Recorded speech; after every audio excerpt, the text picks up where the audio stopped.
సర్కార్ ఇండియాకు స్వాగతం. సంక్రాంతి పండుగ సందర్భంగా కోడి పందాలను నిర్వహించే వారిపై చట్టపరమైన చర్యలు ఉంటాయంటూ ప్రభుత్వ అధికార యంత్రాంగం తెలియజేస్తున్న నేపథ్యం. అదేవిధంగా కోడి పందాలు భారీ స్థాయిలో నిర్వహించేందుకు సమాయత్తమవుతున్నారు. కోడి పందాల నిర్వాహకులు నియోజకవర్గాల స్థాయిలో పెద్ద బరులుగా వేల మంది విశాలవంతంగా కూర్చొని పందాలను చూసే విధంగా ఏర్పాట్లు జరుగుతున్న నేపథ్యం. ఇటు అధికార యంత్రాంగం, అటు పందాల నిర్వాహకుల తీరు పట్ల ప్రజలలో ప్రత్యేక చర్చ జరుగుతున్న సందర్భం. ఈ నేపథ్యంలో సర్కార్ India senior journalist Peddavarapu Satyanarayana ప్రత్యేక విశ్లేషణ వీక్షించండి. నమస్తే, నేను మీ పెద్దవరపు సత్యనారాయణ. మరి ఈరోజు మనం మాట్లాడుకునే విషయం మకర సంక్రాంతి పండుగ వస్తున్న నేపథ్యంలో మరి సంక్రాంతి పండుగ అంటే హిందువులకు ప్రధానంగా చేసుకునేటువంటి పెద్ద పండుగ. మొత్తం కుటుంబ నేపథ్యం, కుటుంబంలో పిల్లలు పెద్దలు ఎక్కడ దూరాల్లో ఉన్నా సంక్రాంతి పండుగ అనే వరకు అందరూ ఇంటికి చేరుకొని అందరూ కుటుంబ సమేతంగా చేసుకునేటువంటి పెద్ద పండుగ సంక్రాంతి పండుగ. ఈ సంక్రాంతి పండుగకు కుటుంబ సమేతంగా మొత్తం మనవళ్ళు, మనవరాళ్ళు, బిడ్డలు, కొడుకులు సమస్తం ఇంటికి చేరుకొని దూర ప్రాంతాల నుండి కూడా ఇంటికి చేరుకొని సంక్రాంతి పండుగను ఆనందంగా చేసుకునేటువంటి ప్రధానమైన హిందువుల పండుగ మరి సంక్రాంతి పండుగ. దీనికి ఇంకొకటి కూడా ఉంది. సంక్రాంతి పండుగ అంటేనే కోడి పందాలు అనేవి సాంప్రదాయంగా వస్తున్న నేపథ్యం అనే విషయాన్ని మరి పెద్దలు చెప్తూ వస్తున్నారు. అదేవిధంగా నడుస్తున్న నేపథ్యం. ఇవాళ ప్రధానంగా మనం చర్చించుకోవాల్సిన విషయం సంక్రాంతి పండుగకు కోడి పందాల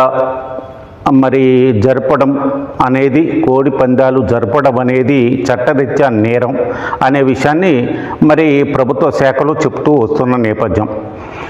మరి సాంప్రదాయ కళగా ముందుకెళ్తున్నామనేది మరి కోడి పందాలు నిర్వాహకులు చెప్తున్న విషయం.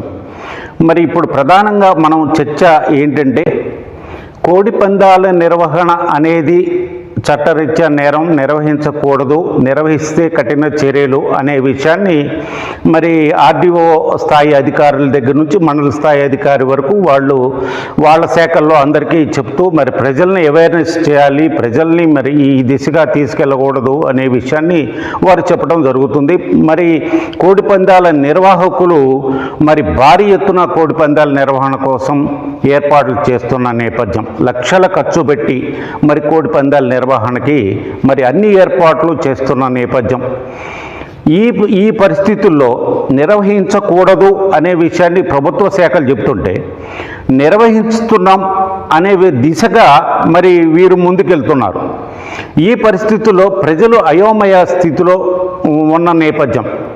విద్యార్థులు మరి విద్యావంతులు మరి వాళ్ళ నుంచి ప్రధానంగా వస్తున్న ప్రశ్న ఏంటంటే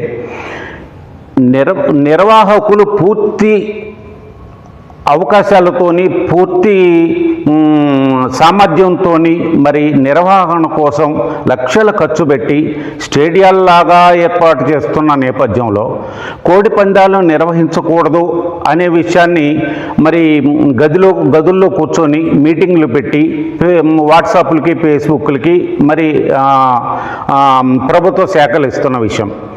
ఏ మండల పరిధిలో ఆ మండలంలో మరి ప్రభుత్వ శాఖలు, ఏ మండల పరిధిలో ఆ మండలంలో ప్రభుత్వ శాఖలు మరి కోడి పందాలు నిర్వహించకూడదు అనే విషయాన్ని ఫ్లెక్సీలు కట్టుకొని మరి వీధుల్లో వారు ప్రచారం చేస్తూ ఉన్నారు. కోడి పందాలకు ప్రోత్సహించకూడదు, కోడి పందాలకు వెళ్ళకూడదు, చట్టరీత్యా నేరం అని ఫ్లెక్సీలు కట్టుకొని వాళ్ళు ప్రభుత్వ శాఖలు ప్రచారం చేస్తున్న నేపథ్యం. మరి వీరి నిర్వాహకులు పూర్తిగా సన్నద్ధమై అన్ని ఏర్పాట్లు చేస్తున్న నేపథ్యం. ఇప్పుడు ఎవరికి చెప్తున్నారనే విషయం ఇప్పుడు విద్యార్థుల నుండి, విద్యావంతుల నుండి వస్తున్న ప్రశ్న. వీరు వద్దని చెప్తున్నారు, వాళ్ళు నిర్వహణకు పూర్తిగా సన్నద్ధం చేస్తున్నారు. ఏంటిది ఇది ఎంతవరకు? మరి వీళ్ళు నిర్వహించకూడదు అని చెప్పేవారు మండల పరిధిలో ఎక్కడెక్కడ కోడి పందాలు జరగడానికి బరులు ఏర్పాటు చేస్తున్నారనే విషయం మరి ప్రభుత్వ శాఖల్లో ఉన్న అధికారులకు తెలీదా? మరి ఆ మాత్రం తెలియకుండానే ఉన్నారా? మరి తెలిసి కూడా ఈ పూర్తిగా రైడ్ చేసే అవకాశాలు ఉన్నాయి కదా. ప్రభుత్వ శాఖలో మరి అధికారులు వెళ్ళి మరి కోడిపందాల బర్లను మరి ధ్వంసం చేసే అవకాశం ఉంది కదా, మరి వారిపై చర్యలు తీసుకునే అవకాశం ఉంది కదా. అసలు ప్రభుత్వ మండల శాఖలో ఉన్న అధికారులకి మండలంలో ఎక్కడెక్కడ జరుగుతున్నాయి అనే విషయం తెలీదా అనేది మరి ఇప్పుడు విద్యావంతుల నుండి ప్రత్యేకంగా వస్తున్న ప్రశ్న. సామాన్య ప్రజలు కూడా మరి గ్రామాల్లో ఉన్నవారు గ్రామ పరిధిలో కావచ్చు, ఇతర కావచ్చు, చుట్టుపక్కల గ్రామాల్లో కావచ్చు, ఎక్కడన్నా పందాలు జరుగుతున్న నేపథ్యంలో మీరెళ్ళి చూడకూడదు, చూసిన వారిపై మీద కూడా మరి చర్యలు ఉంటాయని ప్రభుత్వ శాఖలు చెప్పడం, నిర్వాహకులు డైరెక్ట్గా మరి అంత లక్షల ఖర్చు పెట్టి నిర్వహణ కోసం చేస్తున్న నేపథ్యంలో వారిని అదుపులోకి తీసుకునే అవకాశం ఉంది కదా, ఆ బర్రెలను ధ్వంసం చేసే అవకాశం ఉంది కదా, మరి వారిపై చర్యలు తీసుకునే అవకాశం ఉంది కదా. మరి కోడికత్తులను పట్టుకుంటున్న నేపథ్యం, కోడికత్తులను పట్టుకుంటున్నారంటే ఆ ప్రాంతంలో ఎక్కడెక్కడ కోడి పందాలు జరుగుతున్నాయనే విషయం మరి ఈ ప్రభుత్వ శాఖలకు తెలీదా? సామాన్యులు అయిన మా మీద మరి మేము చూడడానికి వెళ్తే కేసులు పెడతాం అని చెప్పడంలో, మా మీద చర్యలు తీసుకుంటాం చట్టపరమైన అనే విషయాన్ని అనడంలో అర్థం ఏంటి అంటూ మరి సామాన్యుల నుండి కూడా వస్తున్న ప్రశ్న. ప్రజలు మాకు సహకరించాలి అనే విషయాన్ని మరి అధికారులు చెప్తున్న మాట. ప్రజలు సహకరించాలి అనే ఈ మాటలోనే చాలా అంతరార్థం ఉంది, చాలా ఆలోచించదగ్గ విషయం ఉంది. ప్రజలు కోడి పందాలను విశ్వసించేవాళ్ళు, కోడి పందాలను చూసేవాళ్ళు, చూసి ఆనందించేవాళ్ళు మరి దాదాపుగా చాలామంది ఉండొచ్చు. ఈ నిర్వహణ కరెక్ట్ కాదు అని చెప్పేవాళ్ళు చాలామంది ఉండొచ్చు. కోడి పందాలు నిర్వహించడం అనేది చట్టరీత్యా నేరం అని అధికారులకు సపోర్ట్ చేసేవాళ్ళు ఉండొచ్చు.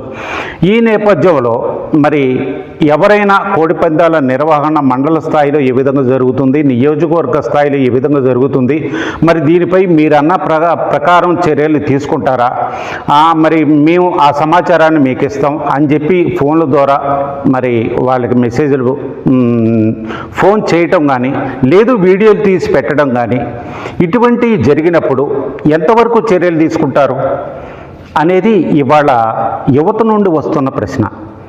మేము గతంలో ఈ విధంగా చేసి ఉన్నాం, మరి ఆ టైంలో మా ఫోన్లు కూడా ఎత్తలేదు అధికారులు అని కొంతమంది ఆరోపణలు చేస్తున్న విషయం. ఇవాళ స్పష్టంగా ప్రతి మండల స్థాయి అధికారి కావచ్చు, నియోజకవర్గ స్థాయి అధికారి కావచ్చు, జిల్లా స్థాయి అధికారులు కావచ్చు, మరి ఇది చట్టరీత్యా నేరం అని చెప్తున్నారు. ప్రజలను సహకరించమని అంటున్నారు. ప్రజలు సహకరించడానికి ముందుకు వస్తే, యువత ముందుకు వస్తే, యువత ఈ కోడి పందాల నిర్వహణ విషయాన్ని ఫలానా చోట్ల జరుగుతున్నాయి అనే విషయాన్ని అధికారుల దృష్టికి తీసుకువస్తే చర్యలు ఎంతవరకు తీసుకుంటారు, అసలు చేసిన ఫోన్ని ఎంతవరకు లిఫ్ట్ చేస్తారు, వారు లిఫ్ట్ చేసి ఈ ఫోన్ చేసిన వారికి ఎంతవరకు సహకరిస్తారు, ఇది ప్రధానంగా జరుగుతున్న చర్చలు పెట్టి మరి పెద్ద స్టేడియంలాగా ఏర్పాటు చేసి అనేక విధాలుగా సౌకర్యాలను ఏర్పాటు చేసిన నిర్వాహకులపై ఈ అధికార యంత్రాంగం ఎంతవరకు చర్యలు తీసుకుంటుంది, ఎంతవరకు ఈ కోడి పందాల కట్టడి జరుగుతుంది, లేదు నిర్వహణ యథామామూలుగానే జరిగిపోతుందా, నిర్వహిస్తారా అనేది మనం వేచి చూడాల్సిన విషయం. ఏం జరుగుతుందనేది మరి మనం వేచి చూడడం ద్వారానే తెలుస్తుంది. రేపు 14-15 తారీఖుల్లో మరి జరిగిన దాన్ని బట్టి మనం తెలుసుకోవాల్సిన పరిస్థితి. అప్పుడు సమాజానికి ఏం జరుగుతుందని చెప్పొచ్చు. ఇది ఇవాల్టి విషయం.